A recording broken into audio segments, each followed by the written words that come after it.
Hello and welcome. I'm Asima Katauka and you're watching World Report on News X World. Let's take a look at the top headlines of this hour.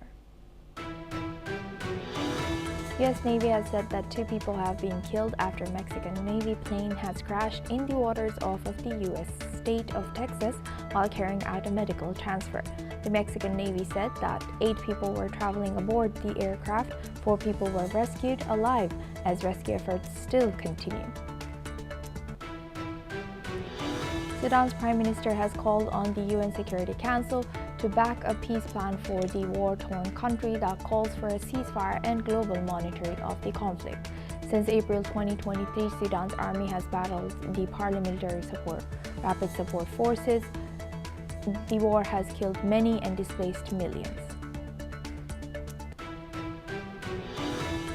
The United Nations Office on Drugs and Crime has stressed that large-scale production of the narcotic Captagon in Syria has been disrupted as the Syrian government announced it has dismantled 15 Captagon manufacturing facilities and 13 smaller storage sites. President Ahmed al-Shara has received a high-level Turkish delegation at the UN at Damascus. The delegation included Turkish Foreign Minister Hakan Fidan, Defense Minister Yasir Güler, and Head of the National Intelligence Organization Ibrahim Kalin, as both neighbors work on enhancing their bilateral relations. Japanese Deputy Foreign Minister Yohei Onishi and his accompanying delegation met with Syrian Finance Minister Mohammad Yusuf Barnier to discuss ways of enhancing bilateral cooperation in economic and financial fields. The meetings highlights Japan's role in supporting Syria's path of recovery. The Arab League has condemned the decision by Israel's Security Cabinet to approve the establishment of 19 new settlements in the occupied West Bank. Spokesman for the Arab League Secretary General Jamal Rashidi has stressed that the settlement expansion cannot legitimize these settlements under any circumstances. Australia is moving towards its toughest gun laws after a deadly Sydney attack. New South Wales will be voting on sweeping restrictions and a ban on terrorist symbols to boost public safety. NVIDIA plans to ship H200 AI chips to China before Lunar New Year, pending approval. The move follows a U.S. policy shift allowing sales with a 25% fee. Now for this hour, we start with U.S. President Donald Trump has said that the talks to end the war in Ukraine are going okay. The U.S. has sponsored a flurry of talks in recent weeks to end the war, though the progress has been inconsistent, with Russia and Ukraine still far apart on some key matters. Let's listen into what President Trump has shared. So the talks in Ukraine, Russia are going along. They lost, as you know, 27,000 soldiers last month, mostly soldiers, some people in Kiev, etc., but mostly soldiers. And the talks are going along. And I say that, there's tremendous hatred between these two leaders, between President Putin, President Zelensky, tremendous hatred. And I hope we can get it done. We are talking. Talks are going okay. But, I've solved 8 wars. And Thailand is starting to shape up. They started with Cambodia. They started up again. But I think, Marco, we have that in pretty good shape to have that stopped. So we stopped 8 wars. And I thought this would be in the middle of the pack, but maybe easy, but in the middle of the pack. But there's a lot of hatred between those two people. And when there's hatred. Meanwhile, the Ukrainian President Volodymyr Zelensky has said that he expected a report tomorrow on a package of bilateral security guarantees and economic recovery plan following the talks in Miami. Zelensky has also said that the work has been done on the 20-point peace plan and that there needed to be a real readiness on Russia's part to end the war. Let's listen into what Zelensky has shared.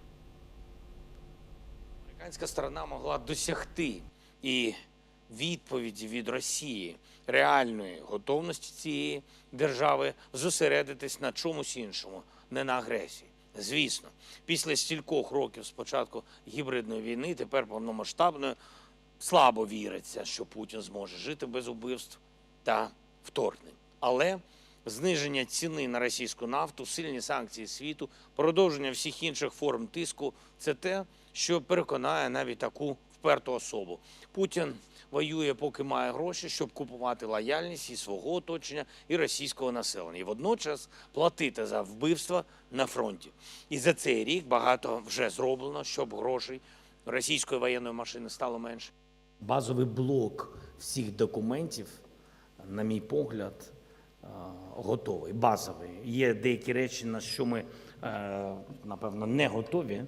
І є речі, впевнені, на що не готові русські. Американці залишились зараз на перемовини з тією стороною, з представниками Росії. Вони будуть розмовляти, і потім ми отримаємо від них фідбек. Від нас вони всю інформацію. Now for this discussion, we welcome Mr. Matthew Radham. He's an American journalist, joins us live from Washington, D.C. Thank you very much, Mr. Radham, for joining us again. Good to have you. Sure. Thank you. Now looking at this, after the weekend talks, I expected more to come out, but however, it did not. What has come out of these talks from the weekend among these three countries? Not much. Not much. And I think that the most telling admission was by U.S. Vice President J.D. Vance, who said that he has no confidence that Ukraine and Russia will reach a peace deal. So, you have professional diplomats saying in the U.S. saying we're making progress, but then not providing a lot in terms of specific examples. You have the Russian officials saying we don't think we're making any progress, and then you have J.D. Vance, U.S. Vice President, saying it doesn't look like we're making any progress. So I know if you look at that in the aggregate, if you average all those opinions out, it looks like not very much is happening right now. Ukraine is still insisting, as I guess it should, on getting the territories back from Russia that were conquered. I think that President Zelensky of Ukraine has floated an idea of creating some kind of an economic free zone in the 15% of the Donbass region that Ukraine controls, and that this economic free zone wouldn't be controlled by Russia or Ukraine. So that's kind of a peace offering to the Russians, I suppose. But I don't think there's any concrete evidence that any progress is being made, and they're continuing to talk, which is a good thing. But I think the two, Russia wants to keep the territory that it conquered, and Ukraine insists that Russia should not be allowed to retain the Ukrainian territory that it conquered. So I think the two sides are still quite far apart. Yes, and thank you for highlighting that, Mr. Radham. But there are sticking points still, and do you think this will further frustrate U.S. President Donald Trump or maybe demotivate him to further negotiate between these two countries, Ukraine and Russia? Well, in the clip that you played while I was waiting to come on, President Trump sounded quite somber and downbeat, and he didn't sound very enthusiastic about the peace process at all in the Ukraine-Russia war. So, perhaps his enthusiasm will wane over time, but for now, I think we have to assume that Trump is going to continue to pursue this with vigor because he wants to be known as the peace president. He wants to be respected internationally for his peace deal making abilities, and this is something that's very important to him. So I think he's going to continue, but it certainly sounds like he himself is not too impressed by the progress that the two sides have been making, or rather failing to make recently. He sounded quite. He sounded, he's proclaimed optimism, but he sounded quite pessimistic. And Mr. Vadim, so like lastly, how aligned do you think, U.S., Russia, and Ukraine, these three countries are right now? I don't think they're aligned. I don't think they're aligned at all. Well, I mean, I don't think Ukraine and Russia are aligned. I think that it appears Russia and the U.S. are sincere in their negotiations, but they just happen to be very far apart. Russia, for example, rejects the idea of Ukraine joining NATO or receiving what they call like an Article 5 type guarantee where other NATO members agree to come to the aid of Ukraine in the future if it's attacked. They call these security guarantees.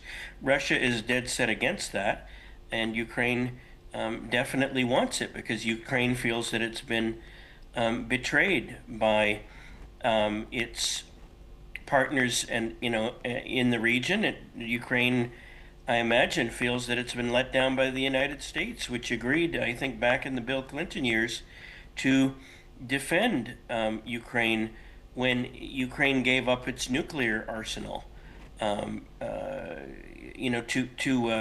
Russia after the Cold War ended. So, the United States has been sticking by Ukraine, but I think Ukraine, as President Zelensky has suggested several times before, wants the United States to do more, and for the time being, the United States is not willing to do more.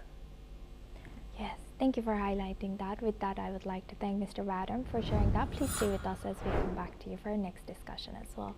Now, moving to South America, U.S. President Donald Trump has said that it would be smart for Venezuelan President Nicolas Maduro to leave power, and the United States could keep or sell the oil it had seized off of the coast of Venezuela in recent weeks. He has also emphasized that Maduro can do whatever he wants to do, as U.S. has a massive armada formed near Venezuela to counter him. Trump's pressure campaign on Maduro has included a ramped-up military presence in the region and more than 24 military strikes on vessels allegedly trafficking drugs in the Pacific Ocean, killing at least 100 people in Caribbean Sea near the South American nation. Meanwhile, Venezuelan President Nicolas Maduro fired back at President Trump for blocking the South American country's oil wealth, saying that the U.S. president would be better off focusing on domestic issues rather than threatening Caracas. Let's listen into what the U.S. president has shared. Keep it. We'll keep it. Where's it? Are we going to sell it or put it in the strategic? Maybe we'll sell it. Maybe we'll keep it. Maybe we'll use it in the strategic reserves. We're keeping it. We're keeping the ships also.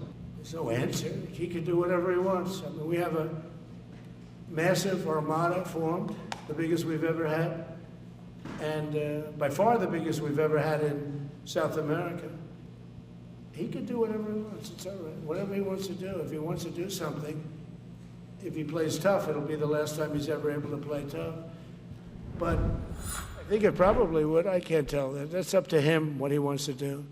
I think it would be smart for him to do that. But again, we're going to find out. Look, Venezuela did terrible things to the United States. They sent hundreds of thousands of people, millions of people, into our open border. They sent their criminals, they sent their prisoners, they sent their drug dealers, they sent their mentally insane and incompetent people into our country, more than any other country. Others did too. The Congo did. Now for this discussion, we welcome back Mr. Matthew Vadim. He's an American journalist, joins us live from Washington, D.C. Thank you very much, Mr. Vadim, Matthew Vadim, for staying with us. Now, looking at this, do you think this can be seen as enforcing or interfering on foreign government / election of U.S. Towards Venezuela? Well, it's clear that the United States is doing all of this with regard to Venezuela in an effort to force regime change, even though they have dressed it up in language, about, combating narcotics trafficking and so on. But President Trump wants Maduro, whom he views as an illegitimate strongman in Venezuela, and this is also the United States government's official position. It has been for years that Maduro is an illegitimate dictator and he needs to be removed from power. So I think this is pretty clear that this is being done to push Maduro out of power in Venezuela, because the United States doesn't. Well, the United States doesn't like him, and because he is he's a communist and he's also hostile to U.S. business interests. He's fine with the nationalization of U.S. oil company assets that took place some decades ago, and President Trump has made it clear he wants that property back. So I think that what is happening in Venezuela, attacking the alleged drug boats is a surface justification for this, but really it's intended to put pressure on Nicolas Maduro, and I think that right now this approach is working because they are cutting off the flow of currency, of dollars going into Venezuela to purchase their oil. It's also a squeeze play against China because China is a very large customer, a very large purchaser of oil from Venezuela. So, and apparently this is also having an effect on Cuba. Cuba is also feeling the heat from these from the U.S. policy in the Caribbean Sea. Although there haven't been any attacks on Cuba, the United States and Cuba have been hostile to each other for a long time, and the United States would like to see the government of Cuba overthrown as well. So, he's trying to kill, maybe he's trying to kill two birds with one stone, as the expression goes. Very insightful. And Mr. Vadam, do you think these tactics used by President Trump, do you think this push and force, do you think he can achieve government change in Venezuela using all these tactics you mentioned? Yes, I think he can. I don't guarantee, I can't promise that it's going to work, but it definitely could work. He's putting tremendous pressure on the government of Venezuela, and if he doesn't relent, they are going to reach a certain point in the not too distant future when they may be forced to surrender. They may be forced to give up and leave power. What would happen then, is anyone's guess. But I think this approach could be successful, and it could be done without the United States having to actually fire a shot within the territory of Venezuela. It could be done, relatively peacefully. Yes, we will be eyeing that. Thank you very much for joining us, Mr. Radam, and sharing that insight from Washington, D.C. Now we move on to our next news. U.S. President Donald Trump has said that the United States needs to have Greenland, not for critical minerals, but for national security. This comes as Trump has named Louisiana's Governor Jeff Landry as his special envoy to Greenland, drawing renewed criticism from Denmark and Greenland over Washington's interest in the mineral-rich Arctic island. Let's listen into what Trump has shared. Well, he called me, and he viewed Louisiana, the Louisiana Purchase. He said, "I'm governor of Louisiana," and he said, "I would love." I didn't call him; he called me. He's very proactive. He's a great guy. He's a deal guy. He's a deal maker type guy. And we need it for national protection. We need Greenland for national protection. They have a very small population. And I don't know, they say Denmark, but Denmark has spent no money. They have no military protection. If they say that Denmark was there 300 years ago or something with a boat, well, we were there with boats too, I'm sure. So we'll have to work it all out. But he felt very strongly we need it for we need Greenland for national security, not for minerals. We have so many sites for minerals and oil and everything. We have more oil than any other country in the world. We need Greenland for national security. And if you take a look at Greenland, you look up and down the coast, you have Russian and Chinese ships all over the place. We need it for national security. We have to have it. And he wanted to lead the charge. So we're making him, Marco, today, a special envoy to Greenland. Greenland. Now for this discussion, we welcome Ms. Irina Zuckerman. She's a senior journalist joining us live from New York. Thank you very much, Ms. Zuckerman, for joining us again. Welcome back. Now looking at this, how do you think, sorry, let me check what we, yes, how do you think this is going to be escalating the tensions with Greenland and allies of Greenland in the West, particularly in the West, with President Trump's latest move? Well, we already see how some of it is playing out. Denmark actually brought a U.S. ambassador to discuss this issue, and it wasn't a friendly conversation. U.S. is essentially already on a list of aggressor countries in Denmark after the national security strategy threatened to meddle in European affairs to reshape Europe after the far-right populist image that the makers of this strategy prefer to see in power. And there's been ongoing tensions over Greenland since Trump took office. Now, it's worth noting that President Trump's stated reasons for wanting to purchase or take Greenland have changed over time.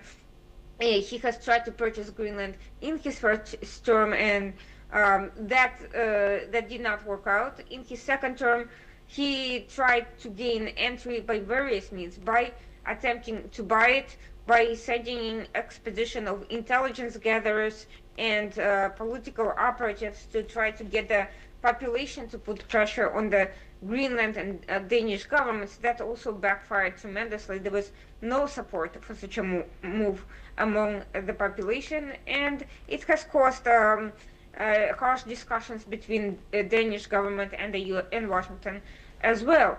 Initially, it was only or mainly about the critical minerals. All of a sudden, now we are talking about the Russian and Chinese ships. And to be clear, the Russians and the Chinese are seeking entry to the Arctic. They are a strategic obstacle to the U.S. and its allies.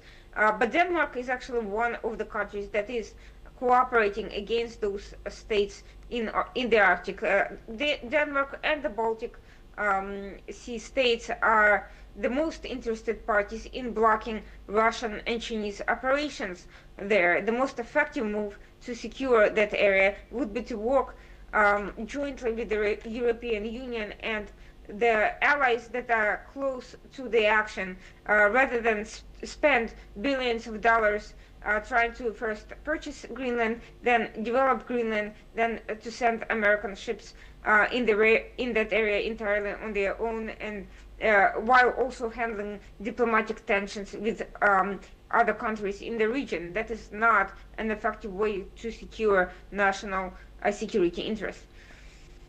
Yes, indeed. Thank you for highlighting that. But do you think this push, how long do you think this push by President Trump will last on, using all these tactics you have already laid out for us to gain Greenland?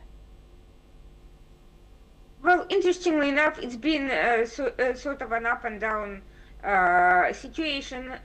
Donald Trump's attention span is notoriously short. He has temporarily switched gears and refocused on the Western Hemisphere. And to be honest, because the entire national security strategy is all about the Western Hemisphere, I think many have believed that he had forgotten or put aside the Greenland situation, precisely because that is not an official national security priority.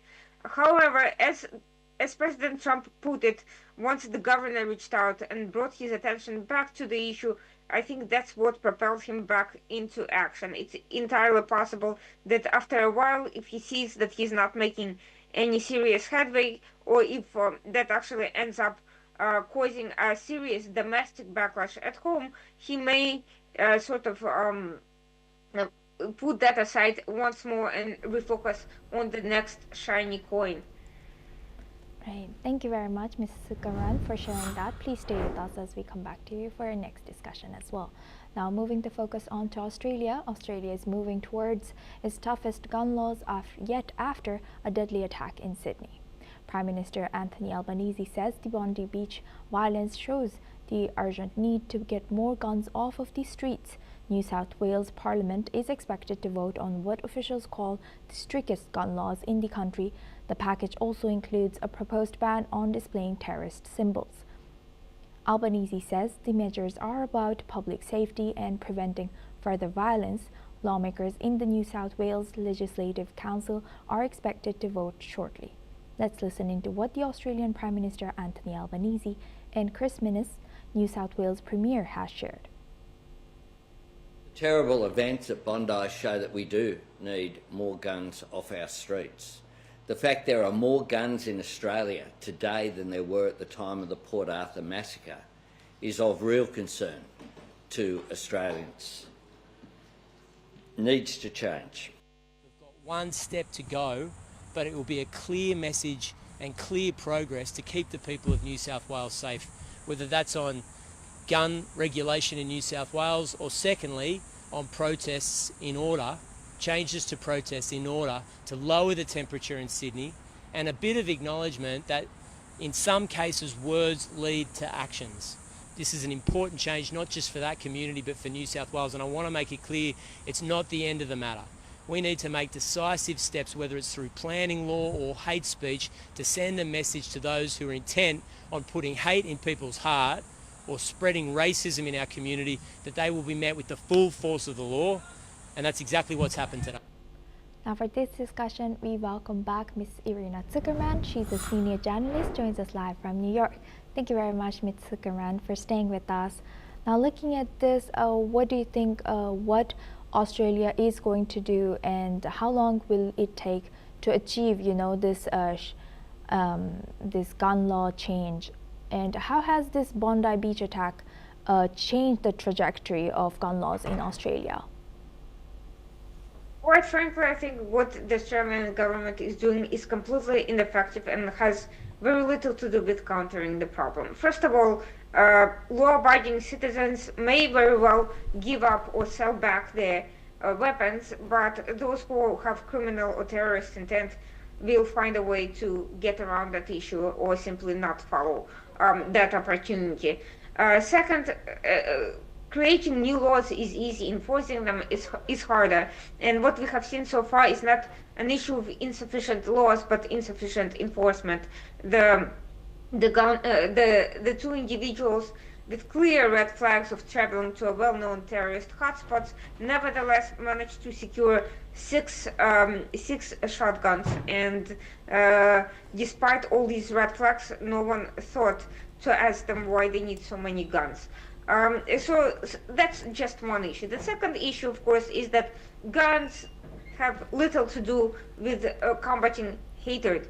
And even banning speech is also is not the full issue here. Certainly, slogans such as "globalize the Intifada" make this sort of anti-Semitic hate more permissible, but there's no reason to believe that that was the sole or the main motivation of the two attackers, who have known to have ties to a radicalized pro-ISIS preacher in Australia, and that preacher, rather than the slogans, was likely a much more direct purveyor of their links to pro-ISIS community in the Philippines and the consequent attack on the community. Not to say that those slogans are in any way helpful, but there's more than one thing to look into it. Finally, the fact that there is a broad tolerance for extremist jihadist radicalization, whether from some migrants abroad or from domestic homegrown extremists, however they wish to define themselves, whether they're radicalized through mosques or through the internet. Those are the issues that really concern the Jewish community and other populations in Australia, and there's been numerous warnings about that, and the government has not listened previously and continues not to listen to these concerns even now. They have not said a word about the ideology that motivated the two attackers to engage in mass murder. They have not said anything about de-radicalizing, about combating the extremism and the ideology behind the slogans and behind the violence, and that is the main problem here. Yeah, thank you for highlighting that and joining us, Ms. Irina Zuckerman from New York. Now we move on to our next news. Alphabet has announced it will be buying clean energy developer Intersect for $4.75 billion in cash plus assumed debt. As big tech steps up investments to power artificial intelligence, the deal will give Google's parent access to Intersect's energy and data center projects that are under construction or in development across the United States. Intersect currently has about $15 billion in assets, with more than 10 gigawatts of power expected to be online or in development by 2028. The acquisition highlights growing pressure on U.S. power grids as AI drives surging electricity demand, pushing tech giants to secure clean, reliable energy supplies.